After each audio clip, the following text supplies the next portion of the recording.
Hello everyone, welcome back to our channel. ఈరోజు మనం ఎగ్జామినేషన్లో అసలు మనం ఎలా అటెంప్ట్ చేయాలి, లేదా ఎగ్జామ్స్ని ఎలా రాయాలి, ఎలా రాస్తే పాస్ అవుతాము అనేది నేనైతే జస్ట్ చూపిస్తున్నాను. మీకు కావాలి అనుకుంటే వీడియోని అయితే మీరు చూడొచ్చు. స్కిప్ చేయకుండా అయితే చూడండి, మీకు క్లారిటీగా అర్థమవుతుంది, ఒక ఐడియా అనేది ఉంటుంది. సపోజ్ నేను నాకు ఒక బుక్లెట్ అనుకుంటున్నాను. సపోజ్ ఇవి నాకు ఒక 32 పేజెస్ అని నేను అనుకుంటున్నాను. సో ఈ బుక్లో నేను ఈ 32 పేజెస్ అనేవి నేను తీసుకున్నాను. సో నాకు ఇది వచ్చేసి ఫస్ట్ పేపర్. నాకు క్వశ్చన్ పేపర్ ఇచ్చినప్పుడు, బుక్లెట్ ఇచ్చినప్పుడు ఇక్కడ నాకు అనేవి కొన్ని ఇన్స్ట్రక్షన్స్ అనేవి ఉంటాయి. ఫస్ట్ వచ్చేసి మీరు ఇన్స్ట్రక్షన్స్ అనేవి చూసుకోండి. అసలు ఆ ఇన్స్ట్రక్షన్స్లో ఏమేమి ఇచ్చారు, ఏంటి, దేనికి సంబంధించి ఏమేమి ఇన్స్ట్రక్షన్స్ ఉన్నాయి అనేది మీరు చెక్ చేసుకోండి. నెక్స్ట్ మనకి కొంతసేపు ఆగిన తర్వాత మనకైతే క్వశ్చన్ పేపర్ అనేది ఇస్తారు, అంతే కదా. ఒక 5 మినిట్స్ లేదా మనం వచ్చేలోపే అక్కడ క్వశ్చన్ పేపర్ అనేది ఇస్తారు. సో క్వశ్చన్ పేపర్ ఇచ్చినప్పుడు మనం దాన్ని 2 టైమ్స్ అయితే పర్టికులర్గా చూడండి. తర్వాత ఇంకా అర్థం కాకపోతే 3 టైమ్స్. అలా మీరు క్వశ్చన్ పేపర్ అర్థమయ్యే వరకు ఆ పేపర్ని అయితే చదవండి. ఫస్ట్ 10 మినిట్స్ మీరు ఆ పేపర్ని అయితే చదవండి మంచిగా, నీట్గా. ఆ ఇన్స్ట్రక్షన్స్ అవన్నీ చెక్ చేసుకొని మంచిగా చదవండి. ఇంకా ఎవరైనా బాగా రాయాలి, నీట్గా కావాలి అనుకుంటే బోర్డర్స్ అయితే కొట్టండి. బోర్డర్స్ని నీట్గా మీరైతే డ్రా చేయండి. అప్పుడు మీకు కొంచెం మంచిగా ఉంటుంది. నెక్స్ట్ మీరు ఈ ఇచ్చిన బుక్లెట్స్ 32 బుక్లెట్స్లో ఫస్ట్ పేజ్ మీరు ఓపెన్ చేయండి. ఆ ఫస్ట్ పేజ్ ఓపెన్ చేసినప్పుడు మీరు ఏదైతే క్వశ్చన్ పేపర్ చదువుతారో దాంట్లో మీకు కొన్ని క్వశ్చన్స్ అయితే వచ్చి ఉంటాయి. లైక్ యూనిట్ 1లో మీకు 1 క్వశ్చన్ అయితే వచ్చింది, నెక్స్ట్ క్వశ్చన్ రాలేదు. సో లీవ్ ఇట్, ఆ సెకండ్ క్వశ్చన్ వదిలేయండి. అలా 5 యూనిట్స్ వరకు మీరైతే మీకు ఏమేమి వచ్చాయో అవైతే మీరు చూసుకోండి. అవి వచ్చిన తర్వాత మీరు పెన్సిల్తో మీరైతే క్వశ్చన్ పేపర్లో ఆ ఆన్సర్స్ అనే వాటిని టిక్ చేసుకోండి. అంటే మీకు ఏమేమి క్వశ్చన్స్ వచ్చాయో వాటిని పెన్సిల్తో జస్ట్ లైట్గా డాట్ కానీ లేదా ఇలా టిక్ అనేది మీరు పెట్టుకోండి. అప్పుడు మీకు క్లారిటీ ఉంటుంది. ఈ క్వశ్చన్స్ వచ్చినాయి, ఫాస్ట్గా ఇదైతే మీరు రాసేసుకోవచ్చు. నెక్స్ట్ 6th వచ్చేసి మీకు సపోజ్ ఏవైతే 2 క్వశ్చన్లు ఒకే యూనిట్లో వచ్చాయో లేదా మీకు అది పర్ఫెక్ట్గా వచ్చిందో, నేను బాగా చెప్తున్నాను వినండి, మీకు పర్ఫెక్ట్గా అసలు ఇది ఇంకా నాకు తప్పు పోదు అనుకున్నవి మాత్రం ఫస్ట్ రాయండి. ప్లీజ్ ఇదైతే మర్చిపోవద్దు, ఫస్ట్ రాయండి. అప్పుడు మీకు నీట్గా ఉంటుంది. సపోజ్ ఇప్పుడు మీకు ఫస్ట్ క్వశ్చన్లో డయాగ్రామ్స్ ఉన్నాయి అండ్ గ్రాఫ్ అయితే ఉంది అండ్ అలానే మీకు ఫార్ములాస్ కూడా ఉన్నాయి. అప్పుడు మీరు ఏం చేస్తారంటే ఫార్ములా ఉంది. ఇప్పుడు సపోజ్ నేను మ్యాథ్స్లోనే చెప్తాను, A+B ఫార్ములా ఉంది, దాన్ని రాయండి. పెన్తో రాసి మంచిగా ఇలాగా సైడ్న బోర్డర్ కొట్టండి. ఇలాగా థిక్ బోర్డర్ కొడితే వాళ్ళకి బాగా కనపడుతుంది. రాసిన తర్వాత మధ్యలో మీరు ఎక్కడైతే ఫార్ములా యూజ్ చేస్తున్నారో ఆ ఫార్ములాని కూడా ఇలా రౌండప్ చేయండి. ఇలా రౌండప్ చేస్తే వాళ్ళకి మంచి ఐడియా అనేది ఉంటుంది. ఈ అమ్మాయి మంచిగా ఫార్ములా ఎడిట్ చేసింది, సో ఈ అమ్మాయికి ప్రాసెస్ వచ్చు అని ఉంటుంది. అలా చేసిన తర్వాత మీరు 7th ఏవైతే రాస్తున్నారో అలా మంచిగా ఈ డయాగ్రామ్స్ని చెక్ చేసుకోండి, గ్రాఫ్స్ ఏవైతే ఉన్నాయో అవి చెక్ చేసుకోండి. నీట్గా ఎవరైనా యూజ్ చేసేవాళ్ళు పెన్సిల్ యూజ్ చేసే వాళ్ళు పెన్సిల్తో డ్రా చేయండి. పెన్తో యూజ్ చేసే వాళ్ళు మాత్రం క్లారిటీగా వినండి. మీరు ఇప్పుడు సపోజ్ ఇది ఒక డయాగ్రామ్ డ్రా చేయాలి అనుకుంటున్నారు. ఇలా కొంతమందికి పర్ఫెక్ట్గా రాదు.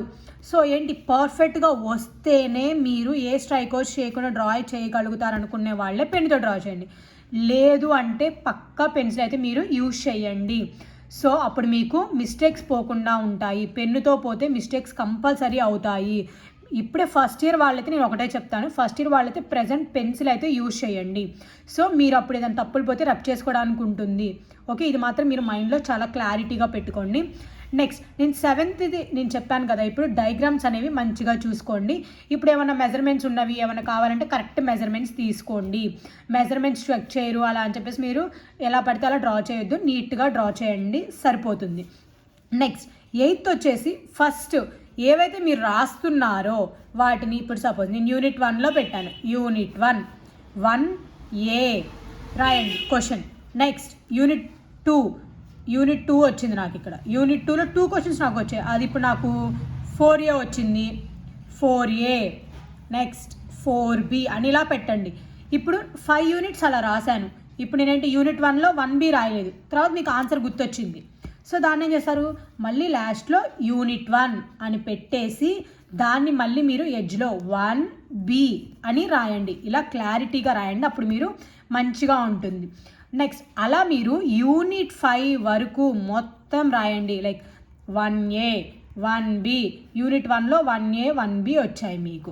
నెక్స్ట్ యూనిట్ 2లో మీకు 3A 3B రాలేదు, 4A 4B వచ్చినాయి. సో 4A 4B రాయండి, అలా రాయండి.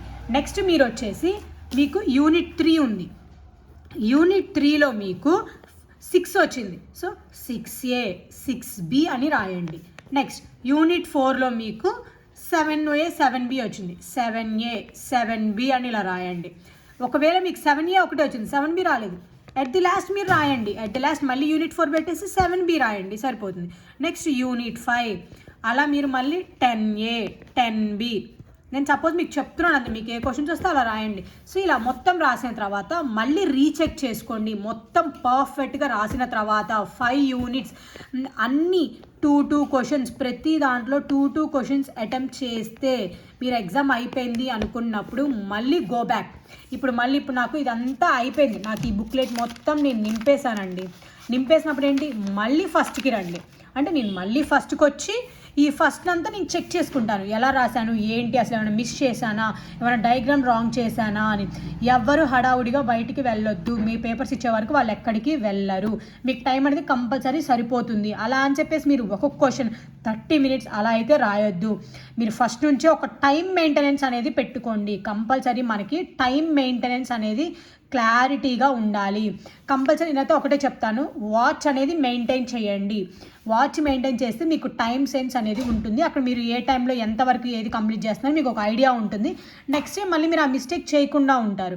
సో ఈ వాచ్ అనేది మెయింటైన్ చేయండి కంపల్సరీ. మీ దగ్గర లేకపోతే మీ ఫ్రెండ్స్ని అడగండి, నో ప్రాబ్లం. సో అలా మెయింటెనెన్స్ అనేది చేయండి. అప్పుడు మీరు ఒక్కొక్క క్వశ్చన్ ఎంత టైం పడుతుందో చూసుకోండి ఫాస్ట్గా. అప్పుడు మీకు టైం అనేది తెలుస్తుంది. ఒకవేళ టైం అయిపోతుంది అనుకోండి, ఫాస్ట్గా రాయొచ్చు. సో కొంతమంది స్లోగా రాసే వాళ్ళు ఉంటారు కదా, వాళ్ళకి చెప్తున్నాను కంపల్సరీ టైం మెయింటెనెన్స్ అనేది చేయండి. ఒకసారి చాలా పెద్ద క్వశ్చన్స్ వస్తాయి, ఒకసారి చాలా చిన్న క్వశ్చన్స్ మీకు వచ్చినే ఉంటాయి, కానీ మీకు అయితే టైం ఒకసారి సరిపోదు. సో మీరు చాలా ఫాస్ట్గా రాయడానికి ట్రై చేయండి. మెయిన్గా టైం మెయింటెనెన్స్ చేసుకోండి. ఎక్కువ ఇప్పుడు ఏదైతే ఒక 15 మినిట్స్లో 30 మినిట్స్లో 2 క్వశ్చన్స్, లేదా 30 మినిట్స్లో 3 క్వశ్చన్స్ అలా అయిపోయేలాగా మీరైతే ఒక టైం మెయింటెనెన్స్ అనేది చేసుకోండి. అప్పుడు మీకు క్లారిటీగా టైం సరిపోతుంది. అయిపోయిన తర్వాత మీరు ఈ యూనిట్స్లో ఉన్న 2 క్వశ్చన్స్ అన్ని 2 క్వశ్చన్స్ అయితే మీకు ఇక్కడ రాశారు కదా, ఈ 2 క్వశ్చన్స్ అన్నీ మళ్ళీ వెళ్ళి రీచెక్ చేసుకోండి. ఇప్పుడు 1A రాసుకున్నారు, ఓకే డన్, రాసుకున్నాను. 1B completed, 2A completed, 2B like అలాగా మీరు మొత్తం 10 క్వశ్చన్స్, టోటల్ 10 క్వశ్చన్స్ మీకు కౌంట్ వచ్చేదాకా కౌంట్ చేసుకోండి. అప్పుడు మీకు పర్ఫెక్ట్గా ఉంటుంది. అండ్ నెక్స్ట్ మీరేంటంటే ఇప్పుడు 10A 10B, ఇప్పుడు 10A రాశారు, కొంతమంది అన్ని రాశారనుకొని వెళ్ళిపోతారు. నెక్స్ట్ ఏంటి, బయటకు వచ్చినాక మనకు గుర్తొస్తుంది. అలా అందుకే రీచెక్ చేసుకుంటే ఏం రాసామో ఏం రాలేదో ఒక ఐడియా అనేది ఉంటుంది. మీరు మాత్రం ఒక్క క్వశ్చన్ కూడా వదిలిపెట్టొద్దు. ఇప్పుడు 10 క్వశ్చన్స్ మీకు ఇస్తే మాత్రం అన్నీ రాయండి. 10 క్వశ్చన్స్లో ఒక్కడు కూడా వదిలిపెట్టారు. మీకు దాని గురించి ఎంతో కొంత ఐడియా ఉంటుంది కాబట్టి అది మొత్తం మీరైతే రాయండి, సరిపోతుంది. సో అప్పుడు మీకు ఒక క్లారిటీ అనేది ఉంటుంది. సో నేనేం చెప్తానంటే మొత్తం అయిపోయింది, ఇప్పుడు మీరు రాసేసారు, ఇంకా లాస్ట్లో ఇంకొక పేజ్ మిగిలింది, అక్కడికి వెళ్ళి ది ఎండ్ అని రాయండి. ది ఎండ్ అని ఇలా రాయండి, మంచిగా ది ఎండ్ అని రాస్తే వాళ్ళకి మంచిగా అనిపిస్తుంది. సో మీరు మొత్తం పేపర్ అంతా నీట్గా ప్రజెంట్ చేయండి. సపోజ్ ఇక్కడ నేను రాస్తున్నాను 1A మొత్తం మ్యాటర్ రాసా, నీట్గా రాసా. నెక్స్ట్ 1B నీట్గా ఈ మ్యాటర్ రాసా. నెక్స్ట్ 2A అలా నీట్గా రాసుకుంటారండి. ఇలాగ నీట్గా రాయండి మొత్తం, ఓకేనా? అలా రాశారంటే మంచిగా అనిపిస్తుంది వాళ్ళకి. లాస్ట్లో ది ఎండ్ అని పెట్టండి. రీచెక్ చేసుకోవడం మాత్రం మర్చిపోవద్దు. ఫార్ములాస్ని, డయాగ్రామ్స్ని, గ్రాఫ్స్ని యూజ్ చేయండి. పెన్సిల్స్ యూజ్ చేయండి. ఫస్ట్ టైం కాబట్టి బీటెక్ ఫస్ట్ ఇయర్ వాళ్ళైతే అదే చెప్తాను. అండ్ మెయిన్గా నేను చెప్తుంది ఇన్స్ట్రక్షన్స్ అయితే చదవండి. అండ్ క్వశ్చన్ పేపర్ని 2 or 3 times చదవండి. మీకు క్వశ్చన్ రాకపోతే కొంచెం టైం అని ఆలోచించుకోండి, పర్లేదు, ఆలోచించుకొని రాయండి. బాగా నీట్గా రాసే వాళ్ళైతే బోర్డర్స్ కొట్టుకోండి, ప్రాబ్లం లేదు, బోర్డర్స్ కొట్టుకోపోయినా ఏం కాదు. బట్ కాకపోతే ఏంటంటే ఇప్పుడు లైన్ ఇంత పడుకుంది అనుకోండి, ఇక్కడ వరకు రాయండి, అంతేగాని ఇక్కడ వరకు వెళ్ళి రాయాల్సిన అవసరం అయితే లేదు. ఇక్కడ వరకు రాయండి, సరిపోతుంది. ఇంకా మీరు అంతగా క్రాస్ అవుతారు అనుకుంటే ఇట్లా బోర్డర్స్ అయితే మీరు కట్టుకోండి, సరిపోతుంది. ఓకే ఫ్రెండ్స్, మీకు కనుక ఈ వీడియో నచ్చినట్లయితే like, share and subscribe to our channel. ఇంకా మరెన్నో కంటెంట్స్ అండ్ యూస్ఫుల్ ఇన్ఫర్మేషన్ మన ఛానల్ అయితే ఫాలో అవ్వండి. Thank you.